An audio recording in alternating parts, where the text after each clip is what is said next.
হৃদয় ভাই শুনো তুমি এখন আমাদের মাঝে বক্তব্য রাখবে আমাদের যদিও বড় ভাই ছোট হ্যাঁ গুরুত্বপূর্ণ কথা হ্যাঁ তুমি বলো এখন মাইক্রোফোনটা নাও মাইক্রোফোনটা নাও আমরা তো আর খাতা সারা বছর গোলামি করতে পারবো না পারতাম না কথা সঠিক প্ল্যান নিতে হইব যে কাতারের মোদির তার কথা যাবো আমরা 4 বছর মিললে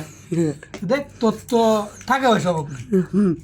তো খাইবো গেলা তো ফুলা বানো টিয়া কামা তো সেরিও টিয়া কামা তো বইও টিয়া কামা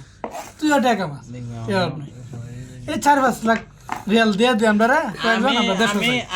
ওকে ওকে কাজল এই হৃদয় ভাই কি বলে শুনে নেই আমি কি এই কথা জীবনে কইতাম না আমি ডাইরেক্ট কইম যে ভাই আপনি যে সুন্দর সেরি আমার কথা হইলো আমি শর্টকাটে বড় লোক হইয়াম আমার কথা হইলো এটা বঙ্গি বাটা কই তোমরা যে ভাই করতেছো আমি ডাইরেক্ট কইম যে তোমার সেরি দেও একটা কইলে বিয়া শাদি কইরা বাংলাদেশ চলে যায় আমি এর দানটা আমাদের কিছু আছে টুকটাক আমার ভাইয়ের জারি দানটা লাগা আমরাও মাইসের কাজ কাম কইরা বড় হইছি ওটা এখন বুঝে হয়েছে গিয়ে কইয়াম যে ধান টান কাম কর তো শরীরও ঠিকঠাক থাকবো এই মোটা শরীর থাকতো না টিয়া পয়সাটা চিন্তা রাখতো না আরামসে খাইবে আমরা 5.5 লাখ রিয়াল নিলাম সৌদি কাতারের দেশে গেলাম দেশে আবার যেমন সৌদি আরব কেমন একটু ঘুরে ফিরে আবার যেমন সৌদির শেখের ধরো